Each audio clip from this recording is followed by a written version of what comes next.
আসসালামু আলাইকুম বন্ধুরা, যে যেখান থেকে ভিডিওটা দেখতেছেন আপনাদেরকে অসংখ্য ধন্যবাদ। প্রীতি ও ভালোবাসা নিয়ে শুরু করতেছি আজকের ভিডিও।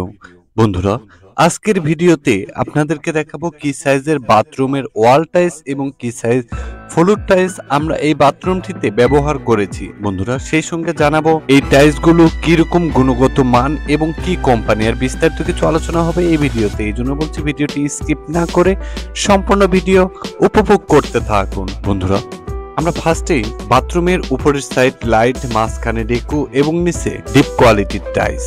বন্ধুরা, 8x12 সাইজের ওয়াল টাইলসটি আমরা ব্যবহার করেছি। এর বাজার মূল্য আমাদের কাছ থেকে নিয়েছে মাত্র 28 টাকা পার পিস। আমি আবারও বলছি, মাত্র 28 টাকা পার পিস। আমরা কিন্তু পার স্কোয়ার ফিটের কথা উল্লেখ করি নাই। অনেকে অনেক ক্ষেত্রে কমেন্ট করেন যে ভাই এত কম রেট পার স্কোয়ার ফিট কখনো হতে পারে না।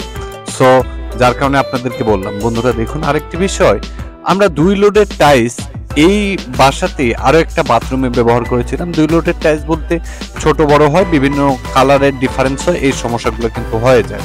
আপনারা অবশ্যই চেষ্টা করবেন 2 লোড ব্যতীত টাইলস কেনার চেষ্টা করবেন। বন্ধুরা, সেই সঙ্গে আরেকটি কথা বলে নিই, ভিডিওটি যদি ভালো লাগে তাহলে লাইক করবেন, আপনার মূল্যবান মতামতটি কমেন্ট বক্সে জানিয়ে যাবেন। বন্ধুরা, আমরা লাইট, ডেকো এবং ডিপ এবং ফ্লোরে আমরা ব্যবহার করেছি 16x16 সাইজের মির সিরামিক্সের টাইলস। বন্ধুরা, মির সিরামিক্সের টাইলস নিয়েছে আমাদের কাছ থেকে, মিষ্টি কালারের এই টাইলসটি নিয়েছে আমাদের কাছ থেকে 130 টাকা এবং ওয়াল নিয়েছে 28 টাকা। বন্ধুরা, কথা বলতে বলতে অনেক কথাই হলো, তবে আজকের মনে বিদায় নিচ্ছি। বিদায় নেবার আগে একটি কথা না বললে নয়, আত্মবোধ অহংকার থেকে বিরত থাকুন। বেঁচে থাকলে আবার কথা হবে, নয়তোবা আল বিদায়। আল্লাহ হাফেজ।